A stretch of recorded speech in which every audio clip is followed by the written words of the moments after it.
closed his eyes gratefully as the world darkened and the cool shower washed the grime away from his sturdy shoulders and muscled back. It dripped down to his calves and feet before draining back into the thirsty earth. The fires in the distance drizzled away as the water lapped at them. Streets became clearer as the torrent rushed away shopping carts, broken bicycles, and bottles. Any argument or battle was quickly quelled by the rush of waves and lightning. Doors slammed shut, windows too. A man with a telescope floated on a raft made of plastic bottles that he tied together with string. Blue rolled his shoulders back, flexing in this strange new world. A constant wanderer, he never stayed in one place too long. He shivered as the rain began to overwhelm him, flooding his senses. Remnants of the strange siren song played hauntingly in his mind as he slid on his feet, the ground now muddied. Before he knew it, he was being washed away, swept up in the flurry of flashing lights, billowing clouds, and streaming water. He shook with the thunder in the sky and swayed with the trees in the wind. Once his senses had returned and helped to distinguish him from the storm, Blue shook with uneasiness. How simple it was to wander too far from home, to get washed away in the storms of life. So many wondrous distractions to pull and dissolve him away from himself, his true self. Blue would have to be careful to protect the integrity of his mind and body, he decided. He would have to ensure that his essence stayed intact, no matter where or how he ventured into this world. As Blue thought for a moment, trying to remember his past, he felt his stomach begin to rumble. He was hungry, cold, and in need of shelter, so he started off down the hill towards the maze of city streets below. The lights from the city flashed up to meet the graying sky. The metropolis was alive indeed. A twisted grid of humming neon signs, factory smoke, and crumbling metal skyscrapers. Cavernous structures that held within them infinitely more concrete rooms of all sizes. Seemingly endless hallways carved veins into the city, pumping the people through from one building to the next. A microchip driven into the earth, held firm by its mighty steel claws. The city had grown out of the ground and now proudly beamed its own starlight back into the heavens. Blue approached the base of the hill until the trees were left behind him, and he crossed the border between the forest and the stony concrete slabs ahead. He was at the edge of the city now. Blue peered beyond the chain-link fence in front of him. Spotlights from helicopters flashed chaotically overhead. The sound of dogs barking could be heard in the distance. Blue found an opening through the fence a few steps away, pushed himself through, peeling the metal mesh aside to make room. The rain had stopped by now, but the grass was still wet beneath his feet. He trudged ahead through the muddy earth, eventually coming upon a road.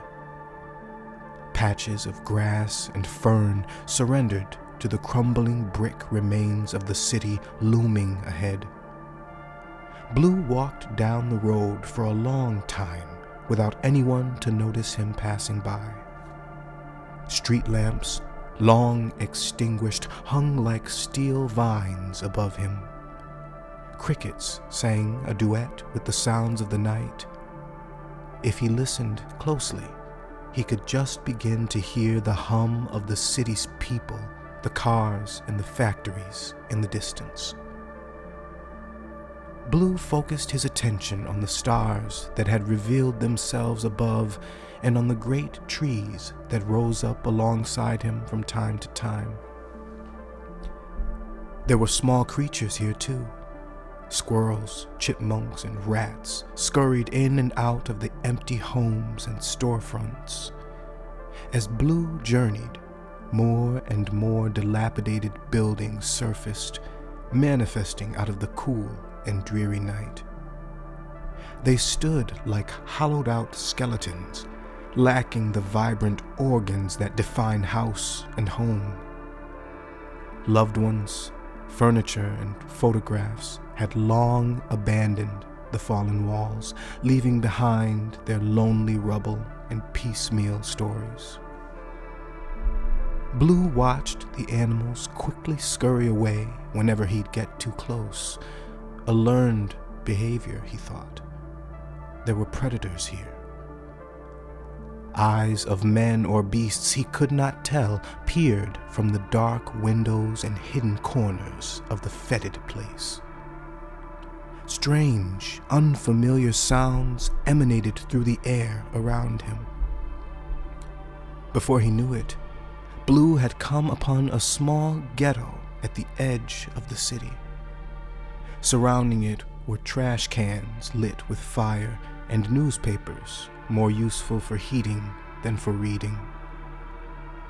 Lightning bugs droned lazily through the muggy night air. An empty bottle of gin lay broken on the ground near a bolted church door. Blue stepped past it and into the small slum on the outskirts of the city. If it hadn't been nighttime, when most were either asleep or hidden, perhaps more would have wondered about the man wandering casually around the streets at night. The few who did see him either stared, offered their bodies as an invitation, or simply shrugged, taking another sip from the brown paper bag in their fists. For the most part, though, Blue was alone and unbothered. A lovely aroma soon wafted through the air around Blue, intoxicating him with its spell and luring him down a particularly dark and narrow street.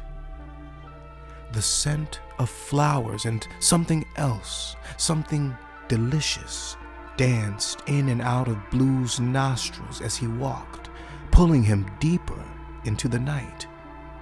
Looking to either side, he noticed the roses that had been lovingly planted against the walls of the narrowing street, a stark difference from the flaming trash cans he'd passed a ways back.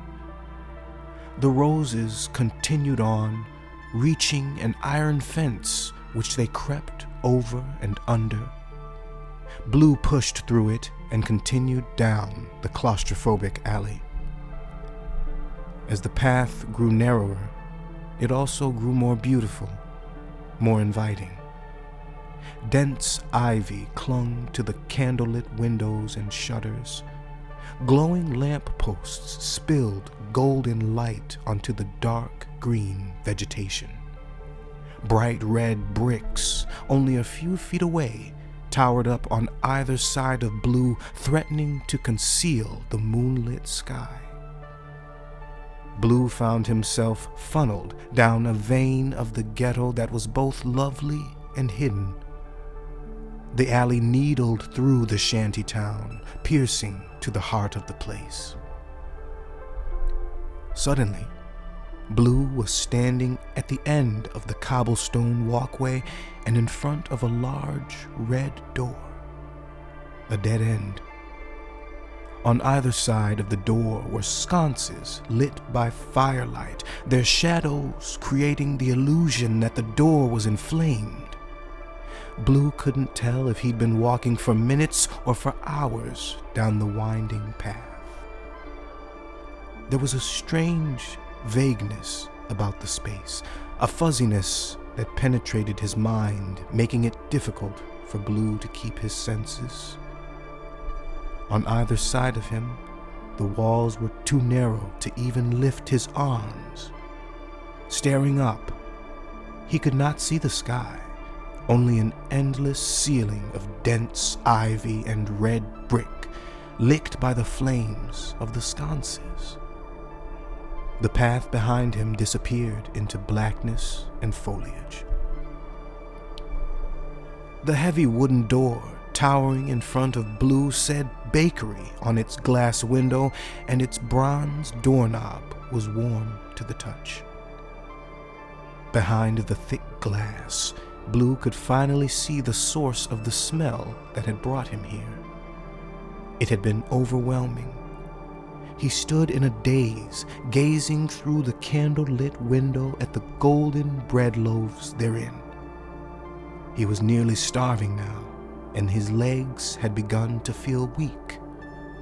Blue inched closer to the window until his nose was almost pressed against it. The smell of the pastries drew him in. The smell of the roses outside made him linger. He swayed slightly as he sniffed the air. Engorged blood-red roses bloomed up near his cheeks like whispering lips, wet with dew. Dark green leaves and vines began to creep around his legs and arms as he swayed, entranced. Blue imagined biting into one of the fluffy, buttery rolls that lined the shelves of the bakery. This jewel of a bakery, hidden behind and underneath the filth and sadness that encrusted the city's edges. Blue wondered if he had stumbled upon a secret garden. Out of the corner of his eye, Blue noticed a flicker of movement. Something large and gray, a shadow, lurked in the corner of the kitchen, slinking towards Blue. He slowly backed away, eyes wide. A moment later, a large, gray-black cat lunged from beneath his view, landing atop the windowsill on the other side of the glass. Blue nearly fell to the ground in shock. He stood motionless, gazing at the massive beast. The cat seemed abnormally large.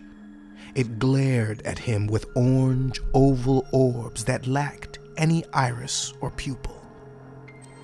The cat casually licked its chops while whipping its long, slender tail menacingly. Blue worried that if he moved, the creature might lunge at him, smashing through the glass. He continued looking at a number of other windows around the house as they began to fill with light. Someone inside was hurriedly moving around from room to room. Before Blue could even think to run away, a woman appeared in the kitchen, now fully lit, and her eyes met his. Blue stood before the woman, only the pane of glass and a peculiarly large cat separating the two. Blue gazed into the woman's green eyes, mesmerized by their depth. She inched closer to the glass from across the kitchen, staring intensely into his brown eyes. There was a stillness in the air as Blue moved closer to the glass, reaching his hand up to touch it. The woman pulled her arm from around her back, revealing a pistol that she pressed to the glass. The silver barrel of the gun gleamed in the light of the kitchen as she straightened herself. Blue gazed on at the woman standing fiercely before him. She was dressed in a flowing red nightgown while clutching the collar of the beastly cat in one hand and the engraved pistol in the other.